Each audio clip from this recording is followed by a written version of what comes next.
Welcome to the Dawgs Podcast with your hosts, Blake Reneker, Justin Charles, and Josh All. What's up, Browns fans? Welcome back to another episode of the Dawgs Podcast. Blake and Kenny Mack coming at you tonight. My third episode of the week, so this might be my last episode as a married man. I do 3 episodes in a week very often, so hopefully everything goes okay here. We kind of touched on this in our Dog Pack Discord last night. Kenny and myself are going to try to do an episode every week, just the two of us. And the thought process behind this episode is we're going to jump on X, formerly known as Twitter, and we're going to look at the top trending topics that are Browns topics, obviously.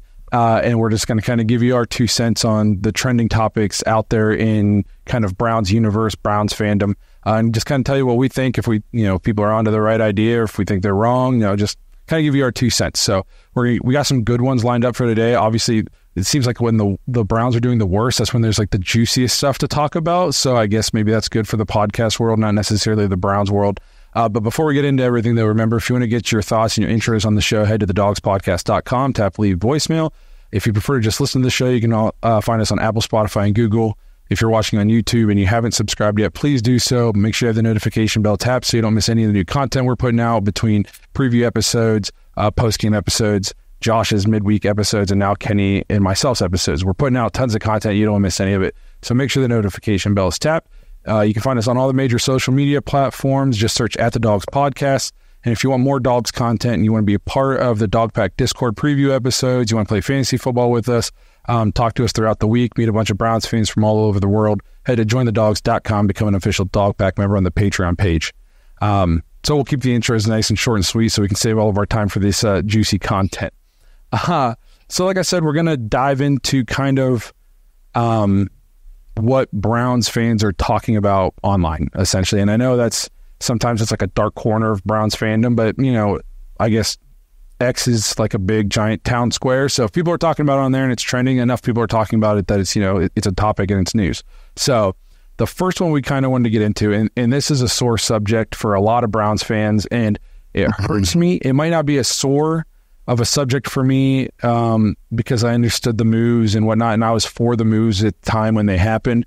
But it definitely hurts because our season's not going as well as we thought it would. But it's just to kind of talk a little bit about how we're struggling so much and kind of some key guys that a lot of people wanted to be back on the Browns that we didn't bring back are now having success this season. And we're obviously talking about Joe Flacco and Kareem Hunt. And just to kind of touch on this, that was extra cruel. Joe Flacco goes out, throws for over 300 yards. Kareem Hunt then plays on Monday night and has over 100 yards and a touchdown. And then in a different sport, Francisco Lindor hits, I think it was a grand slam or at least a big home run to give the Mets a lead. And it was it's like God is laughing in Cleveland Browns and Cleveland fans in general's face right now. So it's been a tough day for Browns fans.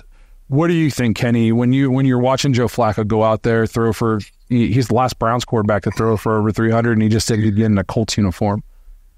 Yeah, I mean, that's a tough one. I mean, the way the season went last year, the expectations are super high. And if it wasn't for Joe Flacco, maybe we wouldn't have these high expectations.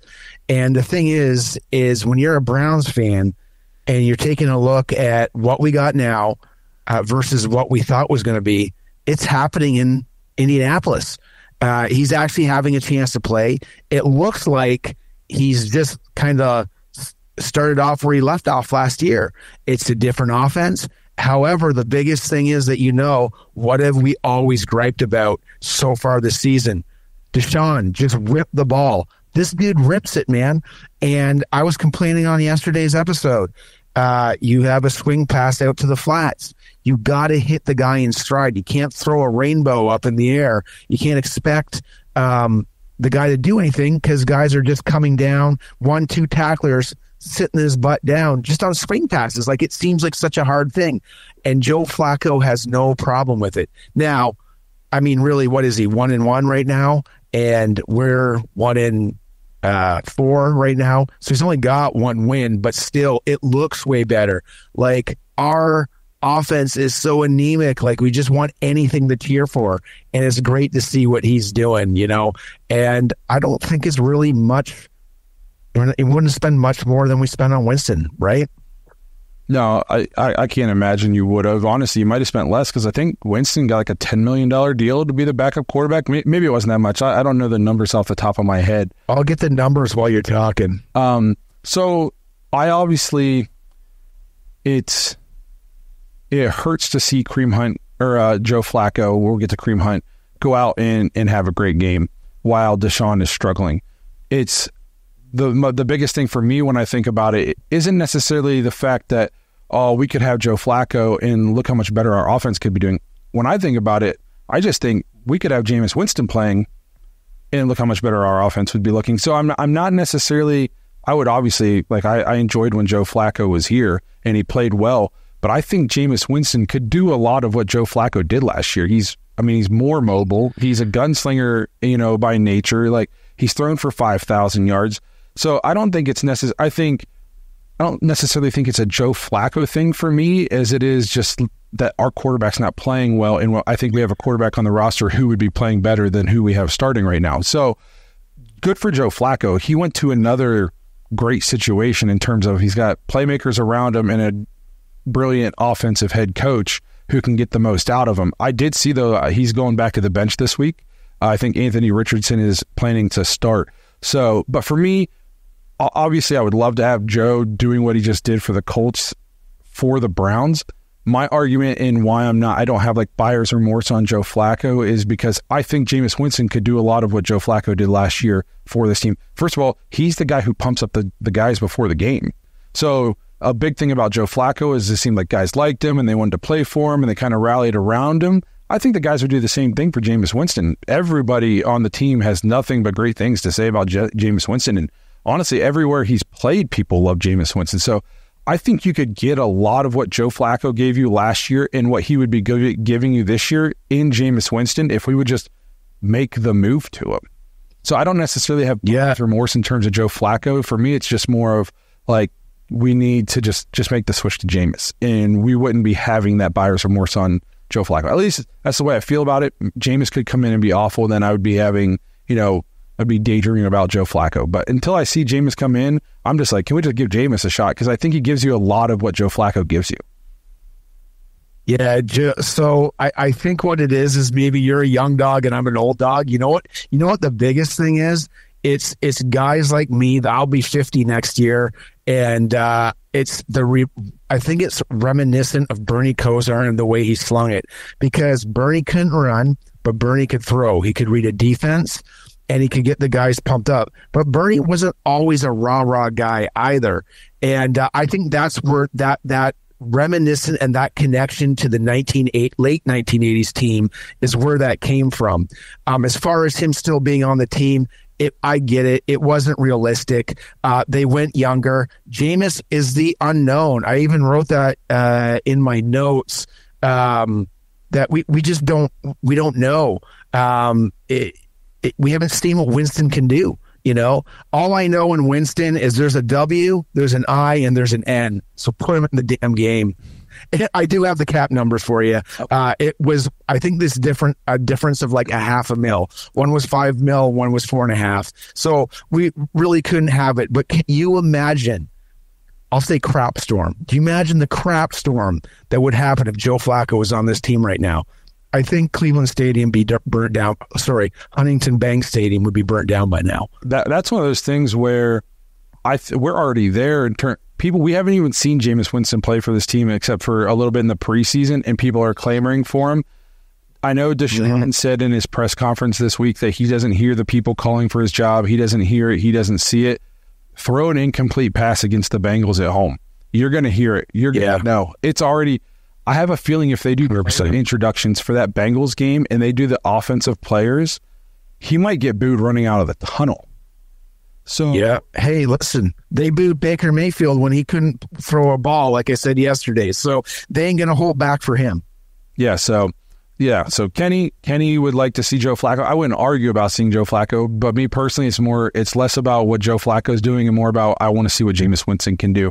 Because I think he gives you they're kind of a lot of the same player at this point in their career, at least from my understanding. Like Joe Flacco last year, no fear. He's just slinging it. And the throws that he was connecting on that were crazy explosive plays, if you watched them, they were almost interceptions by like this much. And he went to the well too many times sometimes. And he threw a ton of picks. I mean, that's what Jameis going to give you. Had a 30-30 season and doing the same kind of stuff. So let's just make the switch, please. Let's just, I mean, I guess see how the game on Sunday goes. But if it's more of the same, just make the switch for the love of God, please. Like his last extended experience was in 2021. He was 5-2 as a starter. He was 59% completion with 1,100 and 70 yards, 14 touchdowns, and 3 interceptions. I'm good with that. Put him in. Let's do it. Yeah, I mean, the completion percentage isn't great, but it seemed like it was with Sean Payton, I'm pretty sure the picks weren't an issue. I mean, 14-3 is pretty freaking good. So it seems like getting the LASIK helped. I guess then we can kind of talk. Yeah, 100%. Kareem Hunt obviously had great years here at Cleveland. The Chunt, everybody loved Kareem Hunt and Nick Chubb. Yeah. They were bros.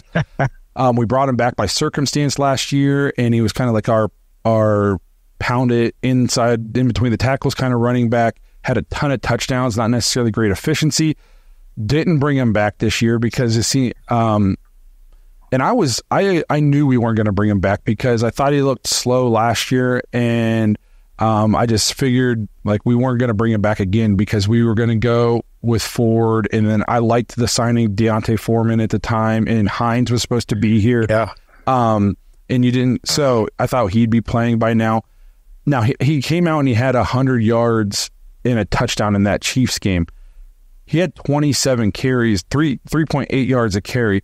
I mean, he had a Deontay Foreman game like for us. The difference was instead of getting 8 carries, he got 27 carries. You know what I mean? So I know like Kareem Hunt. When's the last time one of our backs got 27 carries? It's been a very long time. And so I don't have as much buyers or more, like I don't think that if Kareem Hunt was in Cleveland right now, he would get the ball 27 times and score a touchdown. And I just don't think that would be happening. I think he'd be Deontay Foreman on our team this year. You know what I mean? Every other game he'd get 10 carries, and the next game you'd wonder where he was and get 2. And he wouldn't have the chance to just like grind out 27 carries and get a goal line touchdown score. So I'm more happy for Kareem to get to go back to Kansas City and get another season in his belt, maybe get a ring this year because clearly the Browns aren't in contention for that. So I don't have as much hate in that because, again, the Browns also were not the only team. Kareem Hunt was sitting on his couch for a reason. So yeah, I don't have as much. I'm more happy for Kareem than I am mad at the Browns because I think if Kareem was on the Browns, he would just be Deontay Foreman this year. That's kind of the way I look at it. I actually responded to this on social, and while you're talking, the reason I'm looking down is because I'm trying to find my response.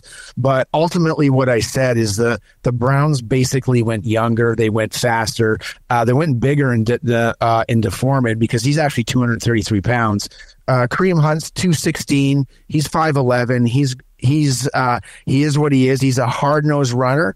And he's going to, if you have a big hole, he's going to get you 3 yards. You have a small hole, he's going to get you 2.5. Like, that's just the way he is at this point right now, right? The only thing is when you are in the red zone, he's going to get you a touchdown. Man, that guy can smell the end zone, and he wants to be in there. The other thing that we're missing is his pass block presence, and we're missing his, how can I call it, Jarvis Landry-like locker room presence, because I think the team was more geared up when he was there. And with the guys that they have on the roster right now, who is the guy in the offensive side that's getting everybody excited? It's not Joel Bitonio. It's not Wyatt Teller. It's not any one of the offensive tackles. So who is it? Like, who's the guy? Is it Amari? Is it Chubb? They're all the same dude. You need some guys with some passion. I just don't see it, but Kareem did. So where I miss him and what I think they should have done, I don't need Pierre Strong on the team. No offense, Pierre. I just like Kareem better. I like his pass blocking better, and I want him out in swing passes and a third down back. That's what I wanted, but I do agree with you, and I said in it, while we didn't have space for him, Kareem Hunt found the best situation for him. And once they get their running back in Kansas City back, he's going to be relegated to a different role. Maybe even find him back on the practice squad, and maybe we can get him. Like, I don't know, right? But he's in the best situation now, and like you said, I hope he gets a ring or something. Yep, I'm happy for Kareem. I agree. We kind of touched on this on our episode.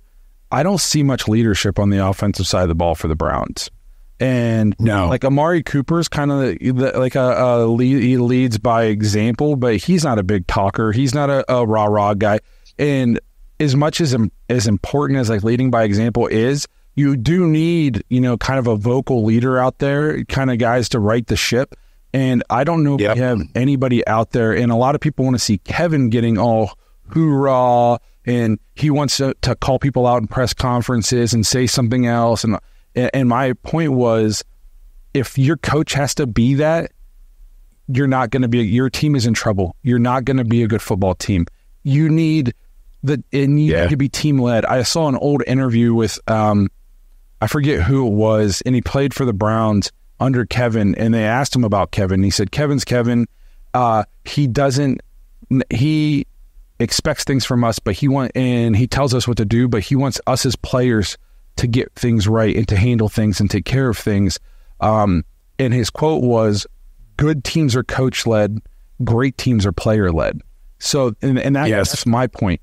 If your coach has to be your biggest focal leader and your biggest cheerleader and the guy who's getting you pumped up and all, you're going to be in trouble. That means you don't have any leadership out there on the field, in between the lines where it matters. So I think in your point, Kareem would have been great for that. He would have been good to kind of rally the troops on the offensive side of the ball. This episode is sponsored by Leaf Filter. Browns fans, whether the team is winning or not, you are the most diehard, loyal fans in the league, year in and year out. And just like you, Leaf Filter has been supporting clean gutters in Northeast Ohio year after year. And because Leaf Filter is the official gutter guard of the Cleveland Browns, they have a limited time offer for all of you barking dogs. Right now, you can get up to 32% of your entire qualified purchase and 2 free official Browns jerseys at leaffilter.com/dogs. Now, I don't know how many of you have ever cleaned your gutters, but it's a tedious, messy, time-consuming chore. So cut down on your weekend home maintenance, cross off another item on that to-do list so you can spend more time watching football on your days off. Leaf Filter uses award-winning patented technology to keep everything out of your gutters except for the water. Schedule your free gutter inspection today for a free no-obligation estimate on protecting your home from flooding, roof damage, rotting siding, foundation issues, and all those things you really don't need to be dealing with as a homeowner. A Leaf Filter trusted pro will clean out your gutters, realign and seal them before installing Leaf Filter. Schedule your free inspection now, and for a limited time, get up to 32% off your entire qualified purchase and 2 free Browns jerseys at Leaf Filter, leaffilter.com/dogs, DAWGS. That's a free inspection, up to 32% off, and 2 free Browns jerseys with a qualified purchase at leaffilter.com/dogs. Offer valid on a first-come, first-served basis while supplies last. Full terms and conditions can be found at leaffilter.com/dogs. See representatives for warranty details. So we'll move on. I guess the next thing, we'll kind of blend these two together a little bit, is a lot of people are putting a lot of heat on Kevin Stefanski. I won't necessarily argue with him because you're a 1-4 football team right now. 1-3, we're 1-4, right? Yes. Yeah, it's 1-4. Yeah. So obviously the head coach is going to get heat. I think it's a little bit of a unique situation in what's going on in Cleveland right now, because we've seen this coach well before. But so you have people putting a ton of blame on Kevin. This has been an opportunity for the guys who've been Kevin haters for a long time to kind of come back out of their cave after he won Coach of the Year for the second time last year. And you're hearing some chatter about Mike Vrabel. Dude, I got to tell you something. I had a guy said that he backed into those awards. You don't back into. Like, I read this. Somebody actually wasted their time and typed this out, and they'll never get that minute back in their life. But they said that he backed into 2. You don't back into 2. You earn 2. Maybe you back into 1 because you had Justin Jefferson and you had Nick Chubb and you had like just an all-star team. Maybe that's a back into, like, but to do 2 in a row You know, and the thing that drives me nuts is when people talk about Stefanski. If you get into an argument, like, you know, we're on Twitter, it's all fun, but then you got to drop he's never won a playoff game bomb. That drives that one's. I was like, check the stat book. It's there, man. Are you saying he had nothing to do that entire 11-5 season to do with that playoff win? He didn't put Prefer. Prefer just came up as a special teams coordinator. Okay, he just came up and go, I got this master plan on offense. I can't teach the kicker how to kick, but I'm gonna get this master plan offense for Baker and make him a superstar. And you know what? I'm gonna make sure that the Steelers fumble on the first play of the game so I can have that 7-point lead. No freaking way, man. Come on. That drives me nuts when people say that Kevin doesn't have a playoff win. Like he was there all week. We were only in the playoffs because of a lot of his leadership coming into that season, meeting players over Zoom and that kind of stuff during the COVID year. Yes, he has a playoff win. That just is like, that is the dumbest argument I've ever heard when people say he doesn't have a playoff win. Listen, I'm a Kevin supporter, and I don't think he's perfect. And I've said many times, like, I wish there were certain things he did differently. But I think overall he's a good coach. And I think what's telling about that is I think he's well respected around the league. And I think if he were to let go in Cleveland, he would be a head coach right away. Worst case scenario, he'd be an offensive coordinator somewhere for like a season or two, and then would be a head coach again. I can tell you exactly. I can tell you exactly what'll happen. He'll get fired by Cleveland. He'll get picked up by the Steelers. Tomlin will retire, and then he'll kick our ass every year and make all these guys cry about it. Yeah, you know, that's exactly what's going to happen. Or I'll say he'll go to New England and coach there for 30 years. Just like back in the day. Yeah. So I think Kevin's a good coach. Do I think he is beyond? You know, does he have flaws? Yes. People think Kyle Shanahan's a great coach. He definitely has flaws. Okay, so 100%. All these coaches have flaws. Dan Campbell, I think, is a great coach. He's cost the Lions some games with his decision making. Dude, he is super aggressive. Where our coach is like, they feel like he's non-aggressive. So, you know, if you had to pick one flaw with Stefanski, you know, because we're real, like we like him, but I mean, what would you say he's got to like correct either this season or over his tenure with the Browns? For me, the biggest thing about him that I would like to see is I don't mind a Kevin offense, but I want to see it modernized. And Ken Dorsey, I don't think was the answer in terms of modernizing it. Like, we're still at the bottom of the league in motion, before the ball is snapped and when the ball is motion puts so much pressure on the defenses, like, and it helps your quarterback identify things pre-snap. And so I would like to see him bring his offense into the modern era a little bit more. Like, I still think a Kevin offense with a good, healthy quarterback, you know, can be. It was a top 10 offense with Joe Flacco last year. I think this offense can put up points and be explosive. I would just like to see some modern things thrown in there with it. My maybe biggest gripe about Kevin this year is we seem to have taken a step back in terms of we don't look as well coached. We look not as disciplined. How much of that can be attributed to guys aren't bought into the quarterback, so they're just not as focused? But as a coach, I need you to like that. That's the biggest thing that scares me. Is I think Kevin has been a good coach in terms of holding people accountable and that kind of stuff. And this year we don't look disciplined, and like we can't get personnel on the field, you know, and we have to get a delay a game. So that is. Yeah. But overall, I think Kevin is a very good head coach. Yeah, I agree. So I thought we were accountable the first year, and after that, that kind of went away with the wind. It just too many penalties, just weird things happening in the locker room, like Perry on Winfrey and the gun thing, and like just weird stuff like that. I mean, I don't think you can control the domestic situation. That's a tough one. I don't even know if anybody kind of saw that coming. But ultimately, when guys are ready or not ready for the game, especially in the quarterback position, clearly we've seen someone that has 2 games with a single-digit QBR. That has to be sat down. But again, we're talking about, does he have true control over that situation? And it's the Baker situation I told you about too, where, you know, he warmed up, he looked awful, he played awful, and that was a bad position. But was it by the team or was it by him? And if it's not by him, then how does he get that? You know, does Kevin went out like his press conferences? Sometimes he looks so defeated. It's like he's just going, I could go coach somewhere less dysfunctional and not have to deal with this. Like you see the picture from his introductory press conference, then his picture now, and it just looks like he's aged 25 years in the last 4 years. Yeah, I mean, Baker seemed the same way when he was here. So ultimately, I mean, I don't know what happens there. Weird side note with Baker and Deshaun. Like sometimes I feel like Deshaun looks like Baker. Like, you know how Baker would just stand there, and you're like, there's 3 open receivers, bro. Like just fire that damn ball. Just fire it right now. You know, and he doesn't go. He never did it. And you guys remember that big game against the Vikings, and we won like 14-13 or 14-10, and he had Demetric Felton wide open. Looked at him.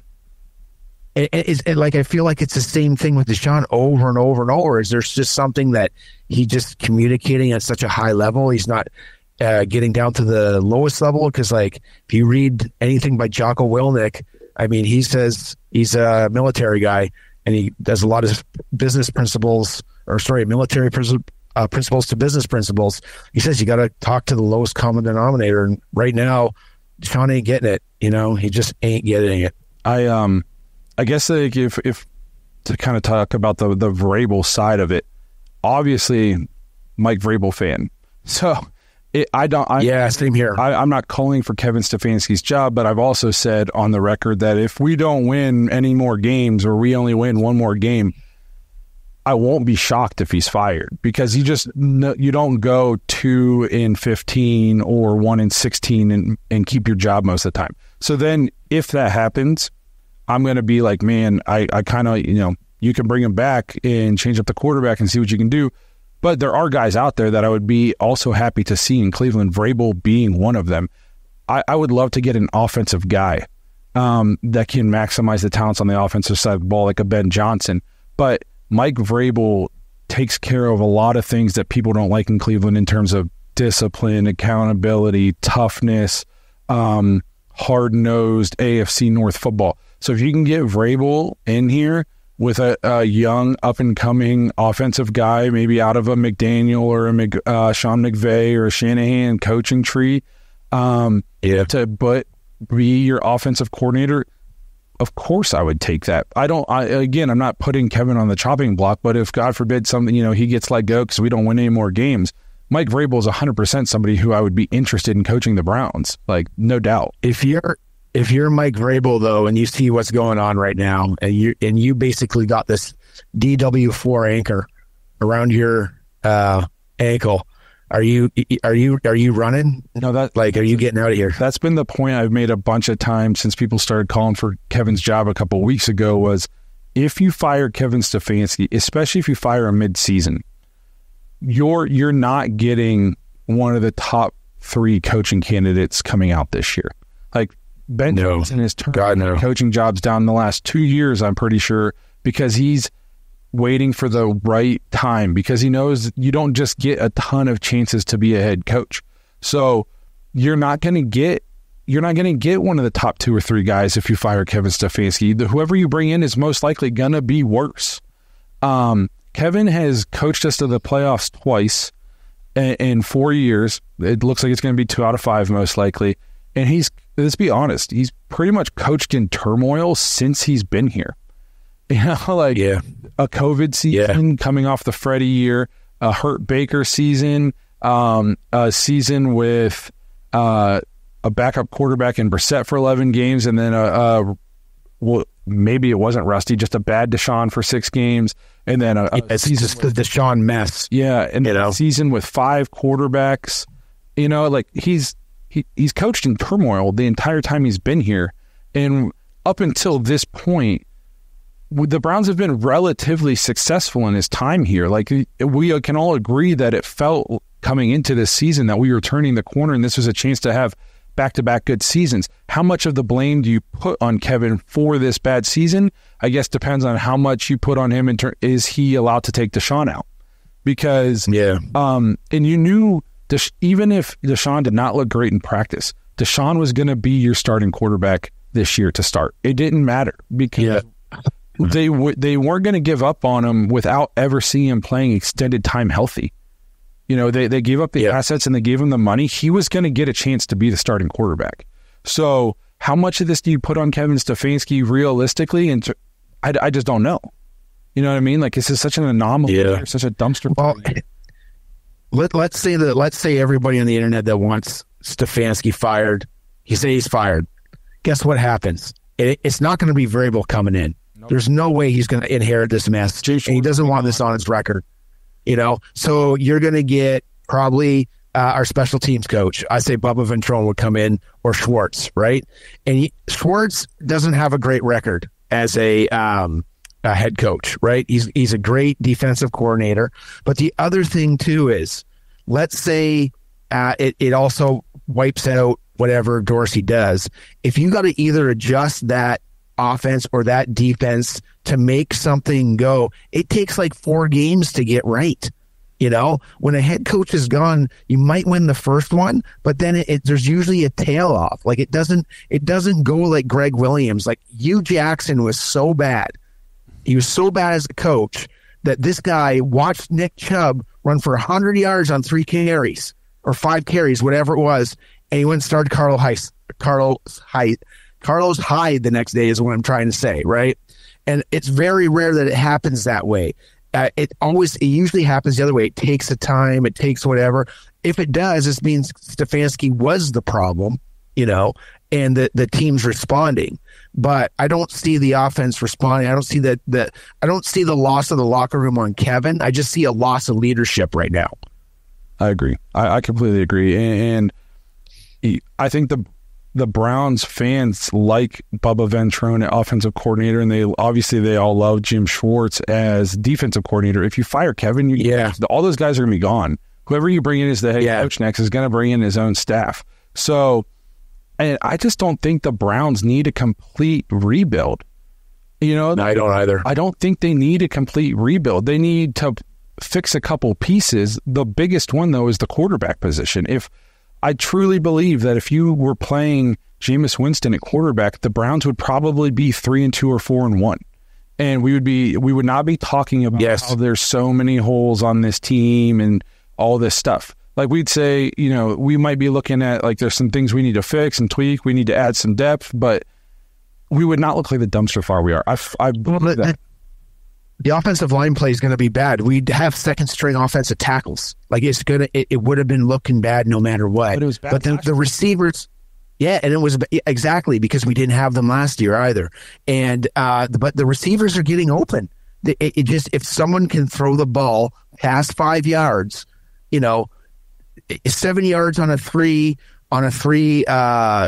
step drop or a 5-step drop, 10 yards, like that stuff can happen. It's just not, because he's bailing out of the pocket, right?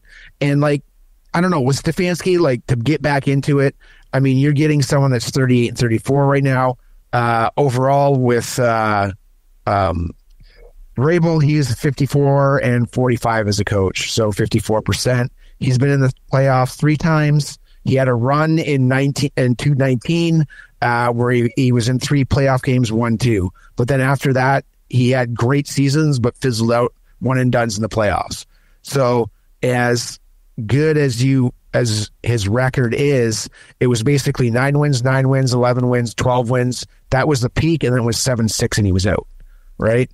So we were kind of topsy-turvy where it was 8-7, and then 11 again. So we're looking like we're cruising to another like bad year, but we can do it like the Lions, man. So who knows? Maybe we can pull something out, but we need a quarterback change. So I don't see Vrabel as a candidate for this year or really period. So I agree.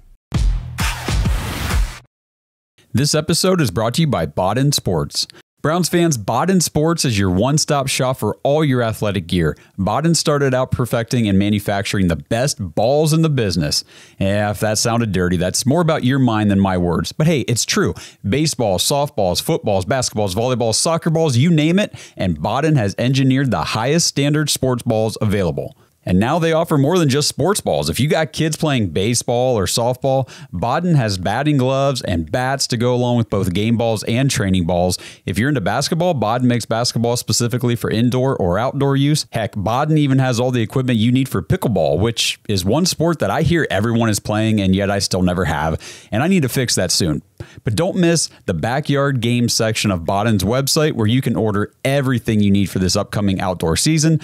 Pool balls, backyard volleyball nets, croquet, bocce, horseshoes, cornhole, and more. Right now, you can get 10% off your entire order at Bodden Sports, BADEN Sports.com/dogs, DAWGS, and use promo code DOGS when you check out. That's 10% off all the top quality sporting gear you need this season. BoddenSports.com/dogs.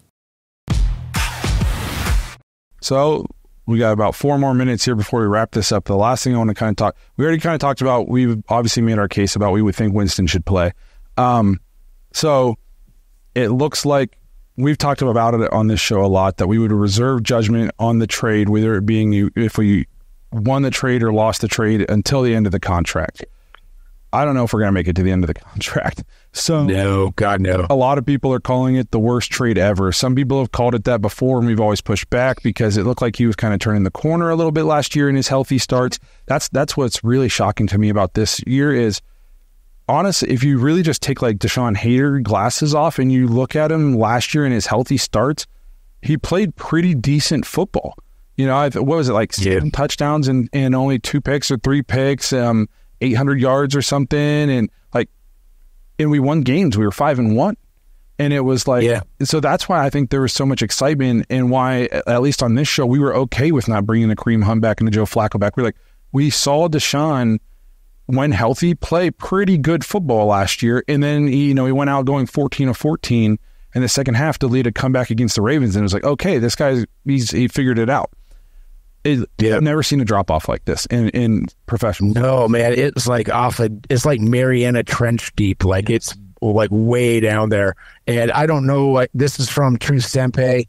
I mean, he said like the cut Deshaun Watson is driving him crazy. That's what he sees the most. Like if you cut him today, that is a $172 million transaction. That is not going to happen. But what I was saying it yesterday in jest a bit, but if you break his contract down over 4 years, because he has 2 years left and 2 null years, it'd be $43 million a year.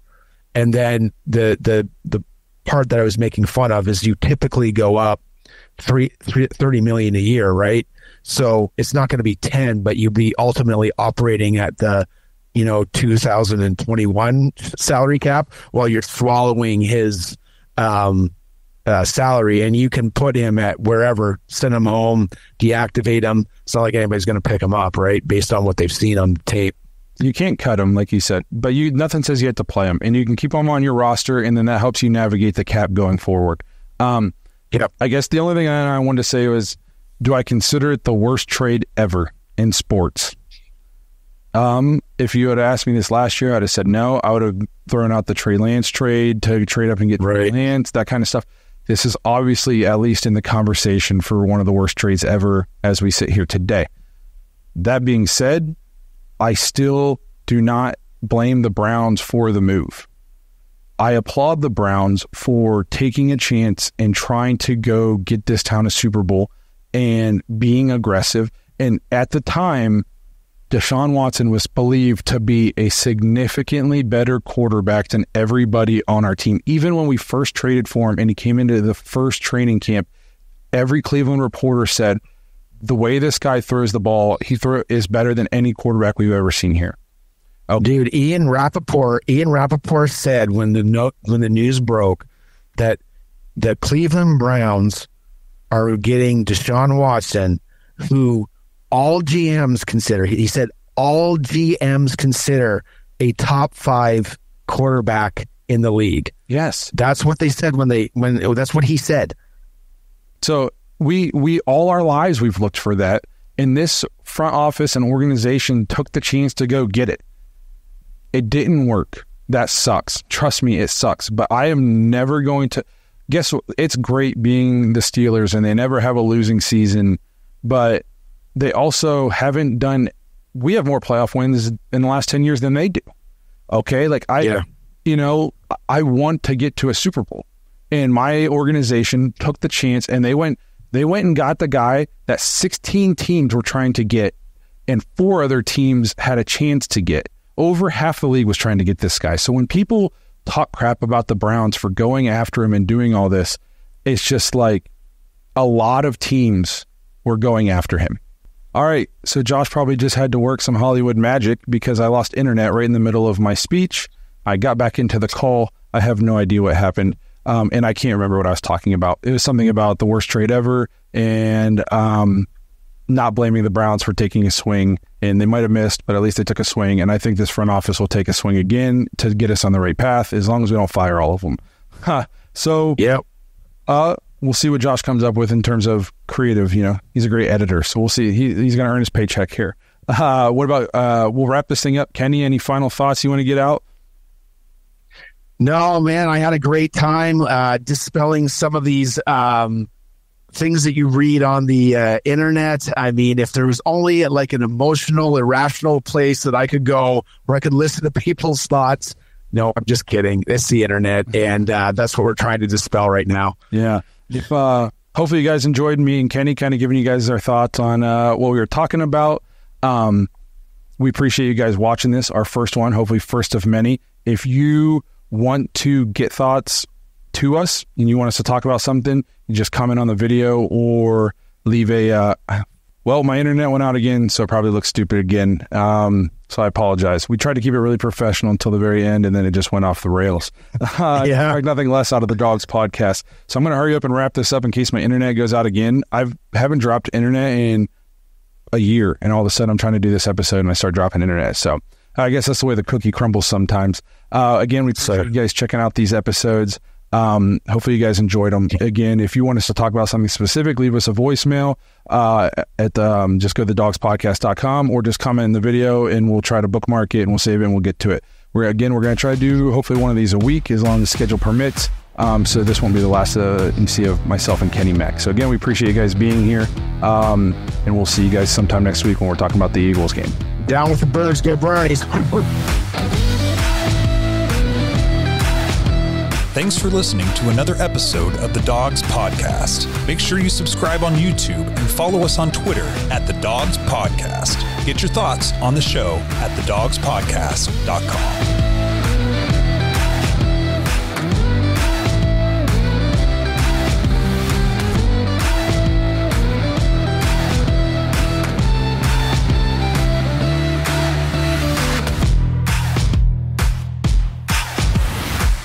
This episode is brought to you by Danger Coffee. Browns fans, we talk about how Danger Coffee is made free from mold toxins that are in 45% of the world's coffee, but that's not all that Danger Coffee has to offer. Mineral and nutrient deficiencies are a big deal. They make you feel sick, tired, stressed, and they can give you brain fog.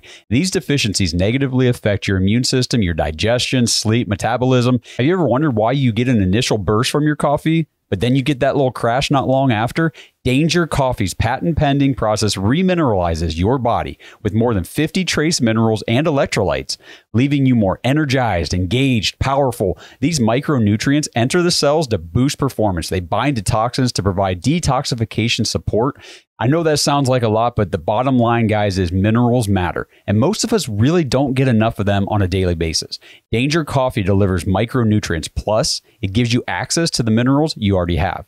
Head to dangercoffee.com, use our code DAWGS, DAWGS, for 10% off your order, and that code can be used over and over, so you get 10% off every order you make using code DAWGS. It's time to start every day off with a cup of coffee that gets you going and actually keeps you going. dangercoffee.com, code DAWGS.